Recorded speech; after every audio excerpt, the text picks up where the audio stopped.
Hello and welcome to the Gooner Tool. Back again with you guys for another show, for another episode of our TGT podcast, where usually I'm joined by a host of guests. But for today's show, I'm joined by just one. I'll introduce him to you in a second. But before we go into that, just want to give a little plug because earlier today we released a new article onto the website, which I see has gotten a lot of love from you guys. So make sure after you've listened to today's video, you click that link in the description. It'll take you into a new article up on the website. But go check it out. But other than that, let's get straight into today's video.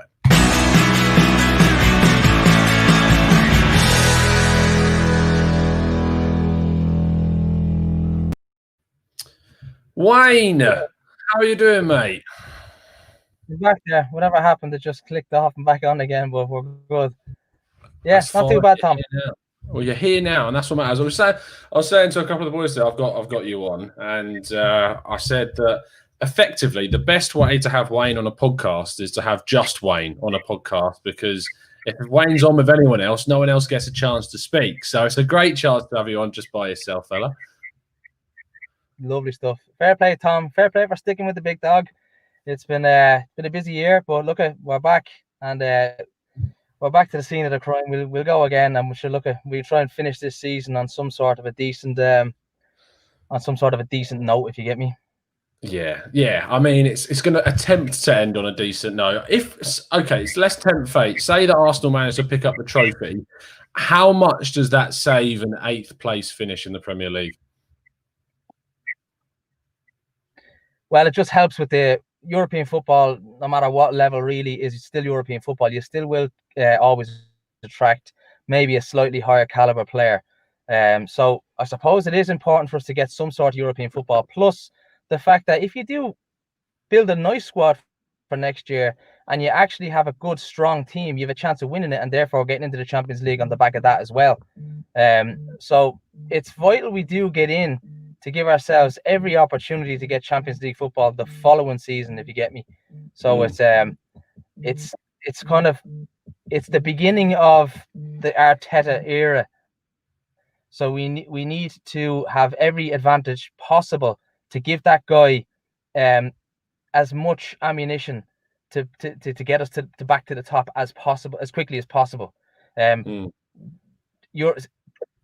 bare minimum that we should have got this year should have been Europa League football, the bare minimum. We didn't, but we've got a chance to do it, and I'd actually be chuffed, even though it's not where our expectation levels are at. But I'd be chuffed if we did get it. If that's what we're looking at now, I'd be chuffed if we did get it. And then we have a platform to build on, and then step by step, Arteta can kind of just build up the foundations, and then we can kind of grow. And if that happens, well, then we look back and say, do you know what? It was a godsend we got into the Europa League in 2020 at the end of the COVID-19 season, because if we didn't get that, we wouldn't have signed X player, and if we didn't get X player, we wouldn't have finished 4th in the Premier League and got Champions League football. So bit by bit, we have those small bits, but we need to get that first bit over the line. A lot right on it. No, it's about getting, obviously, trying to achieve that qualification, and this is now the only route that we've been given, or not been given. It's the only route that we've put ourselves into the situation that we have. It's obviously a mirror of the FA Cup final from 3 seasons ago in 2017, where we beat Chelsea, of course, in a game which we were underdogs again. Chelsea that year were champions. There was so much more attention around that side going and doing the double that season. Arsenal come into this game as arguably even more underdog this time round compared to last time, even though we're playing against a Chelsea side that finished, I believe, 4th. So how are you looking at sort of how we stack up against this Chelsea side, and how confident are you of taking a result against them? Well, Chelsea finished the season really strong. They started really strong, had a funny middle part, and then finished it strong. But look, it's one game, and my biggest issue with going into this match is that we don't have the clutch players in this squad that we did in the 2 years ago squad. Like I know we gave Giroud a bit of stick and all that, but he was good on the day. And Ramsey was very, very good on the day, and he had a habit at that particular point in his career with us of popping up at critical moments and getting goals. And I just think that side was maybe a little bit better than the one we have now. People might disagree, but I mean, we have be honest with you, we have a full rebuild on, and that make no mistake, we do. But I still think over one game we are capable. Like, look what we did against Man City. So that the Man City game, things like that always give me a little bit of hope. Now, we're not dead and buried here. Don't get me wrong. We're not dead and buried off at the front. This isn't a walkover. This is an open game. But I'd like to be playing fucking Hull or Wolves in the final rather than Chelsea. But that said, we have a massive chance because we have a lot of individual quality across the park. But so to Chelsea, it's going to be a tight game. And look, if we turn up in the same form as we did against Man City, organised and athletic, we take it to them. We don't sit back. If we press hard, if we do all the things that Arteta wants out of us and get and leave it all on the pitch, that's where our best chance is going to lie. Maybe next year when we strengthen the team, we can get away with not playing at full tilt and get a win. We're not at that stage yet. We really need to put everything on the table to get a win at the moment, because that's the level we're at, like, you know. Yeah, I agree with you. Let's see what some of the guys are saying in the chat box. Yonic Max saying Chelsea probably have options to pose a threat than Man City have. In that sense, they've got more. It's an interesting one because obviously City play with a very attacking lineup against us, but we seem to struggle against teams that play with a back three because it obviously cancels the way that we play out as well. Pulisic is in a lot of form right now. We mentioned Pulisic there. Is he sort of the key threat that you look at, or is he the man that you brought up a second ago, Olivier Giroud, in a hot streak right now, the one that we need to be afraid of? I think we should be afraid of Giroud as well. We don't have the most rock solid defense. I think we should be afraid of everyone in the Chelsea attacking line because they're all playing well. And look, they're gonna be hard. They're gonna be hard to beat. And if we can start from the front back and nullify their attackers, and then start to maybe Arteta, I'm hoping that he's clever enough to come up with some sort of a game plan to stifle their midfield ever so slightly to give us a chance to get a foothold in the game. And that's when that's going to give us our best chance, because if we have our backs to the wall for the game, you won't see sight nor sound of Aubameyang if that's going to be the case. Like, he might get 3 touches in a half. That's not what we want. We want to have him sort of involved. So Arteta's going to earn his, as somebody said there, Arteta's going to earn his money here because he has to figure out a game plan to nullify them from the front back, so that the midfield is actually, the battle is in the midfield. Whoever wins the midfield battle is going to actually have more of a chance of winning the game, because if we don't win the midfield battle, we've even less of a chance, because that's, you're taking out our attacker straight away, whereas Chelsea still have Giroud up there. He can hold up the ball, take people into the game. He's more of a hold-up striker, so they can kind of bypass midfield if they need to, take it up to the front man to hold up and then come into it that way. That gives them a second a plan B for sure that we don't really have. I mean, what are we going to do? Fire balls into Lacazette, who's 5'8" or whatever he is, 5'9", and pray that he holds onto the ball. We don't have a plan B. We need to win the midfield battle. If we don't win it, we're gone. We're finished. If they overrun us in the midfield, we will not win the match. It's as simple as that. So we have one plan A, and if our plan A does not work, we're going to lose the game, because Chelsea, in my opinion, have more options in us tactically. Rydog said in the chat that Chelsea just have the option of going long to Giroud or Abraham. Their attack isn't as intimidating as either City or Liverpool. But the issue is, and I think we bring up the point with Giroud, is that Man City were able to put a lot of crosses into the box, as were Liverpool. And we dealt with them quite well because we were able to head the ball away and clear it quite often, especially with David Luiz and at the time Tierney was doing it, and Mustafi as well. But the issue is that they were crossing it into the middle where either Sterling was there or Jesus was there. You take those away and put Olivier Giroud there, it's a different problem. And to deal with Olivier Giroud, who we know when he joined from Montpellier, he then went on to score more headed goals than anyone else during the same time period that he was in the Premier League. So he's a very big threat. He's at the front post as well. And that was his thing. He's very smart at getting to the front post. We've seen the amount of little flick-ons and just little getting ahead of the defender. He scored a load of those. Remember Tottenham a couple of years back, he scored at home. Little things like that. He's cleverer than maybe most around for it, because he knows that that's he's decent at that. Like, so they, as I say, like, even if they get balls down to the corner, start whipping them in, we can only last so long before they might just get one. And if they do, we're onto a hiding there, because he can't just allow Chelsea to just keep plowing it down the flanks and whip crosses in. I mean, you can allow it once in a blue moon if they get up that far, that's fine. But as long as we keep dealing with it, that's fine. But I just don't see David Luiz being as dominant against a Giroud than he was against a Gabriel Jesus, who's obviously an international teammate of his. He knows well.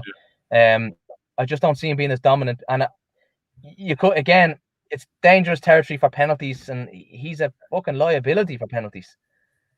So, I mean, that's something we have to 5 penalties given away. It's crazy. Yeah, he's a Jekyll and Hyde guy. I mean, when he gets it right, he's a superb player. Like, but you just hope that maybe the big day he brings out the best of himself on the big day, because the only good thing I'll say about that is that he absolutely managed our forwards in the Europa League final. Yeah, Louis, when we played against him, so maybe he's a big game player. I don't know, but we haven't had that many big games with him playing at us, so we just have to pray to manage himself. We have, and we got to hope that he doesn't make any silly mistakes and plays like he did against Manchester City. We had a super chat coming from William Gustafsson, all the way from Norway. He says players like Nelson, Smith, etc., would really benefit from Europa League next season. Keep up the good work, Tom. And obviously, we need to obviously win this competition to get into Europe next season, and for those players to get more minutes on the pitch. Let's go into sort of the questions surrounding who plays. You brought up David Luiz being part of a defence, and if we are to play with a 3-4-3, which I've seen some people in the chat saying that we need to go with the 3-4-3 rather than play with the 4 at the back like we did against Watford, it means that some big decisions are going to have to be made. Where are you thinking, and what are you thinking in regards to how Arteta sets up? I don't know. Three. Could he start with wing? But could he start with 5? Three centre half kind of lads, just to maybe change a half. I don't know. I don't particularly see Tierney, and I don't know. I'm not 100% sure what he's going to do. He needs to. Are you talking 3-4-3 as in like 3 centre halves and then Tierney and Bellerin out wide? Yeah. Like a traditional 5-3-2 or something if you want. I say it's 5 at the back, but everyone else calls it a 3-4-3. So it is what it is. I mean, arguably, would you play like Ainsley Maitland-Niles in that left wing back role that he played against Man City and put Tierney at left centre back? Is that something that you want to see, or do you rather see Tierney out wide? I'd rather see Tierney out wide. I think he's absolutely devastating when he gets into the corners with his left foot. I think he's a great deliverer of the ball. And if you've Maitland-Niles there who doesn't have a natural left foot, you're taking away a little bit of the balance. I was never personally the biggest fan of playing fullbacks with the wrong feet. You know what I mean? I know some lads have got away with it for their entire careers, but that's their exceptions to the rules. Personally speaking, if I was a football manager, and maybe Arteta is the same, I don't know, but I would like to see a little bit of balance, because you can whip balls down to the corner and get them in forced time. That's probably what you need if you have the likes of Aubameyang coming in at the end of it. You don't want to be stopping, checking, back. It gives teams a chance to get back into position too quick. So that's why I'd be against now putting Maitland-Niles there. I'd be possibly putting the 3 centre backs in 2 wing backs, Ceballos, Xhaka, and then up front it's up for debate whether Ozil is even around. I'm not sure what he's going to do, but it's you know what I mean? Like But no, I'd be definitely Bellerin out wide, Tierney out wide, and three centre back. I'd be going down that road just to make sure that we don't concede in the first half and then let throw into it rather than taking them off from the World Cup. It's interesting you say about having Tierney out wide and Bellerin out wide, because if you want to play a 3 at the back and put those out wide, then you're looking at, well, David Luiz would have to play, Holding would have to play because of Mustafi's injury, and then the only other real centre back we've got is Socrates. So that's a bit of a. That's where I think that a lot of people would say that Tierney would come in at left centre back, and either you go with Saka at left wing back, or you go with Ainsley Maitland-Niles at left wing back. that's an option. Saka left wing back, maybe Tierney in there. You're not really sacrificing too much by changing those two in terms of a tactical balance. You're not really sacrificing too much. I could deal with that. Yeah, that's because he's proved himself in big games already this season, even though he's a young lad. But I genuinely, I wouldn't be going near the likes of Kolasinac, as somebody just pointed out there, in a cup final. Chance. Tierney and Tierney in there at left centre back gives us the option of having that somebody in behind if Luiz goes for a header and misses it. He has the pace to cover for him. So maybe it is an option, and it does seem like it has a bit of common sense to it.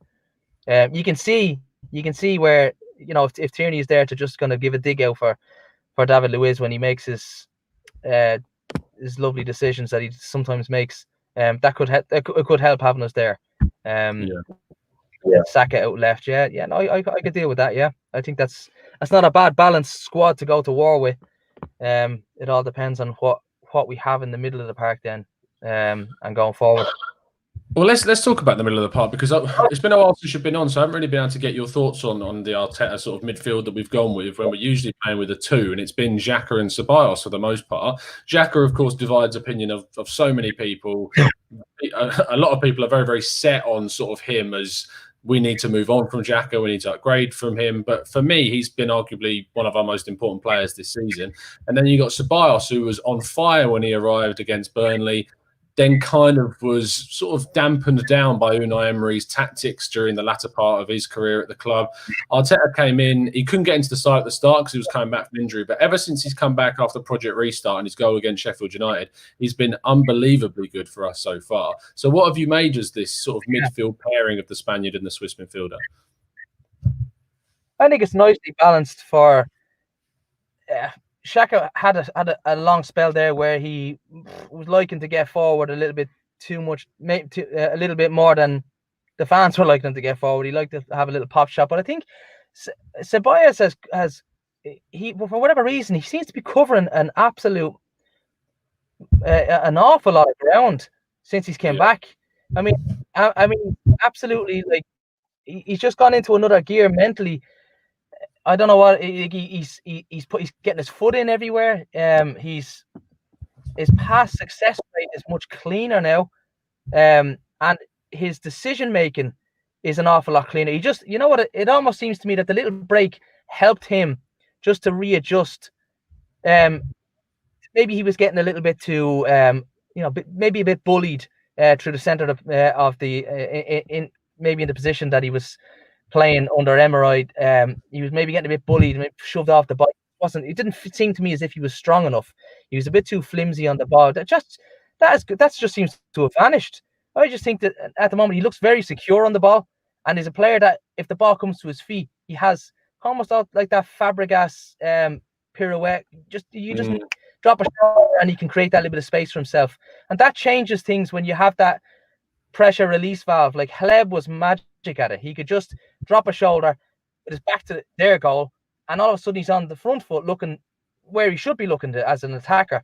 And then he can look at options left and right rather than constantly having to pass back when he gets it first time and just putting himself, being constantly under pressure. And I think he's just got a little bit more spatially aware in whatever setup Arteta has given him. He seems to have another yard that he never had before. And that just seems to help him, and take advantage of it while it's there. I mean, it could be gone tomorrow. He could go back to square one. Who knows? But while it's there, he's definitely got to be one of the first names on the team sheet, because you're going to need somebody who has the ability and the vision to penetrate passes to the front men. And to do that at this level, you need a yard. So you need that yard to do it. And he seems to be able to find it at the moment. Xhaka just sitting where he sits, and if he plays as a traditional six, I suppose, and just maintains his discipline, I can kind of deal with him in that regard if Ceballos is doing most of the donkey work for him, which is happening right now. So I can deal with that pairing in the midfield as it stands there now. That's, to me, it's nicely balanced in a structure that way, rather than they're side by side. They seem to be a little bit more aware of each other's surroundings, if you get me, and each one seems to be, it just seems to be a nice little match. And I'm not going to put the mockers on it, but I do believe that that's probably the best pairing we have for the midfield against those boys in Chelsea. The front line then, as I say, it's been a while since we've had you on. I haven't really had a chance to talk to you about Pepe and what your thoughts have been on the Ivorian this season. It's most likely that he's going to be starting at right wing come the weekend. What have you made of him so far this season? Has he flopped as what so many people have described? Because he's given us 17 goal contributions, both goals and assists so far, and it's his transition year. What have you made of him? Yeah, if you look back on it, it's not the worst, considering it was a stop-start year for him. I mean, who's to say that he mightn't have just went on a run there for a month, where he might have been just getting a little bit of a hot streak. It's hard to say. We're going into hypotheticals, I suppose, when it comes to that. But you look at, he had patches where he was excellent. I still think he's a bit weak on the ball, but he's finding his feet slowly. I just think he was slowly getting there, and I think he was showing good signs. He's an expensive purchase, Tom, and I might be clutching here a little bit. Maybe I am, but I just do feel that he might have shown a little bit more. But I'm willing to allow it because he's such a young lad, and he's coming from a league that not everybody comes straight in and clicks straight away. Perez took a bit of time to adapt, and he turned out fantastic. But if Pepe, maybe spends the preseason coming, maybe a little bit of gym work, another, in horsey terms, a good winter on his back, and fills out his frame a little bit, and just has that little bit of experience where I just felt sometimes he was a little bit more timid and a little bit afraid when he had his back to goal, than maybe I would have liked. We put a lot of expectation on him, Tom, because he was expensive. We expected him to come in, start skinning lads, byline, this, that, we have to manage our expectations of the lad. He's a fantastic player, and I do believe that next year could be a much, much better year for him, as long as he gets the confidence in himself. And as a footballer, you need to have confidence in yourself, and if he gets a little run of it, that's it. That's the making of him. He just when he was getting there, I thought this year the season ended, stopped, and then came back, and he hasn't really quite got to, maybe, I wouldn't say the dizzy heights of the early season, because he wasn't really at dizzy heights, but he had shown good glimpses. I was happy that you could look at him and go, Jesus, there's a player there. Well, how much of a player there? He took himself. I really struggle when people turn around and call Nicolas Pepe a flop. I know that the term and cancel culture is rife in 2020 in the world that we live in today. But it's frustrating. Go on. No, everybody wants. No, go on. Yeah, everyone's a scapegoat, and it's easy for people, when people are pissed off with the way the team's performing, to look at the most expensive, the Ozils, the Pepes, and then it almost seems to work down on a list. Who's next expensive that we can have a crack at? Who's next? And who's next? It almost seems to be the expensive guys who seem to bear the brunt of fan frustration, which I get that, because people expect a lot of them, and that's life. That's the way it goes.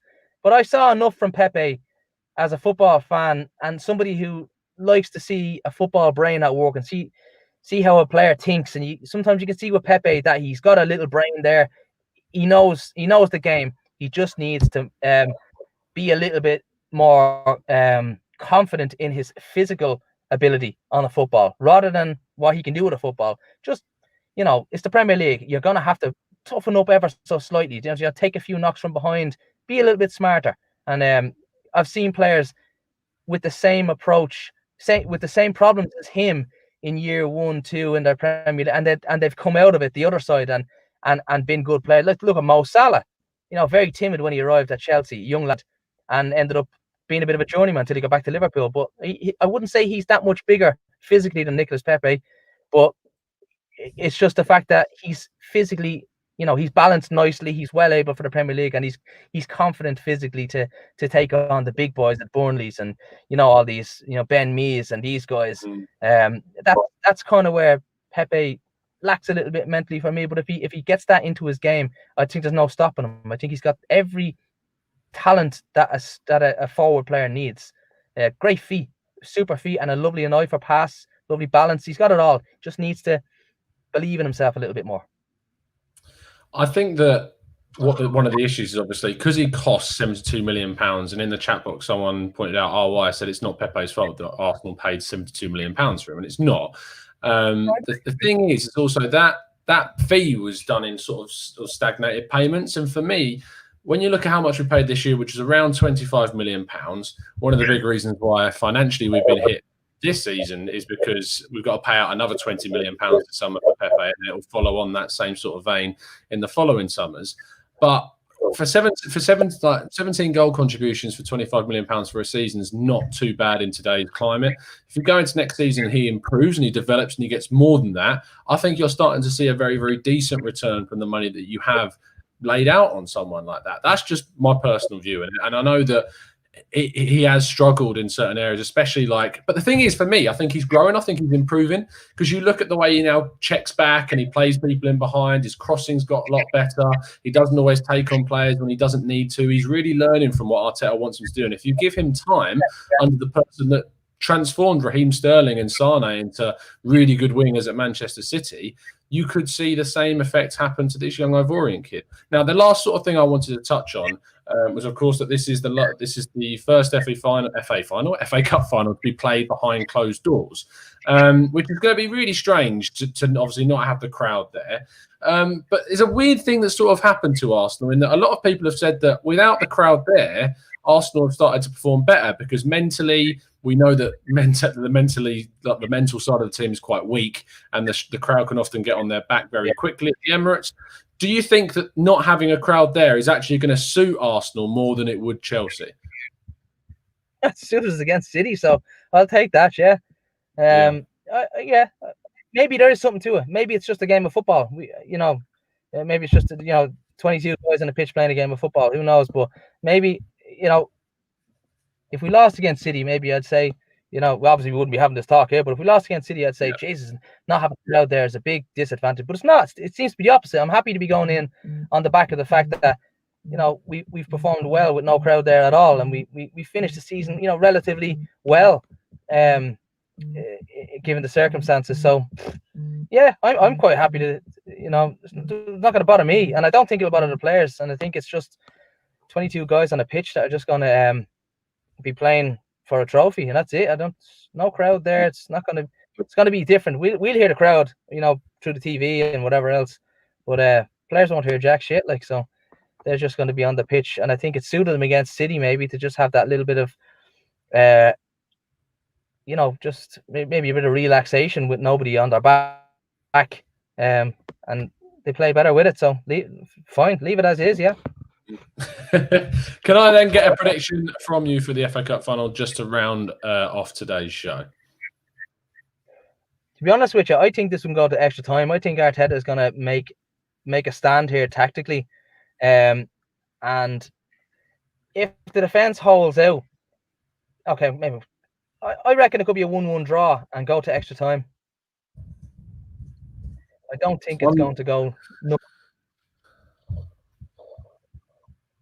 Sorry, Wayne, you cut out for a second. Well, I think 1-1. I think 1-1. I think it could end up a draw. This. I think it could be tighter than we think. Looking at this sort of side and thinking, have they got that same sort of mental fragility to go all the way through until extra time and take it away at the end? Possibly. And I think maybe not having the crowd there could be a factor in that happening. I'm concerned that if we go a goal down early on, that might have a very detrimental impact on this side. You look at how resolute they was against Manchester City because they didn't concede all game. And then the game against Aston Villa, where we did concede fairly, not early, but fairly in the first half. I think must have been the first half. I'm pretty sure it was. And when you look at how we react to that sort of thing, it's not great. And also, in the other end of the pitch, I think Arsenal have dropped more points to anyone since Arteta came in from winning positions. So if we manage to go 1-0 up, it's then, can we have that mental strength to keep that in? And for me, it's going to be really interesting to see if it does or not. Well, you've got Chelsea's road to the final, I suppose. They've beaten United, Leicester and Liverpool in the last three. The only one that didn't beat was City, and we done them. So look, it's as wide open as it gets. I think. I don't think it's as. I don't think it's I wouldn't be putting bookies are going to make Chelsea favourite, but I'd fancy us. I'd fancy us to take them the distance anyway, and then we need to get a bit of luck as well. If we get a bit of luck, we could take the trophy home. But they're going to be very, very tough to beat, Tom. Make no mistake. Yeah. Yeah, we're going to need a bit of luck to get through. Well, thank you, Wayne. Much appreciate you taking the time out of your day to kind of have a chat and give the listeners your insight. Oh, man. No problem, Tom. Fair play. Links in the description so you make sure you can give them a follow. But it's going to be interesting to see what you guys are saying. I mean, T-Boy is going 2-1. Del Boy's going 2-0. Alfred says 3-1. Inos says Chelsea can win 4-1 again, like the Europa League final. He's not too confident. Jared says 3-2 Arsenal. Rydog says 1-0. Ig says 2-0 to the Arsenal. Chris says 2-1 to the Arsenal. And that's as many as I can pick out. And Christopher Fung says, I look like I've been getting some sun. I have. I got completely burned yesterday sitting out in the sun. So, yeah, that's why I'm pink in the face today. But thank you so much for tuning in, people. As I said, please make sure you check out the new article that's up on the website. Link for that is in the description, so please go and check that out. But other than that, it's been a pleasure to speak to you. We'll see you again very, very soon. And as always, up the Arsenal.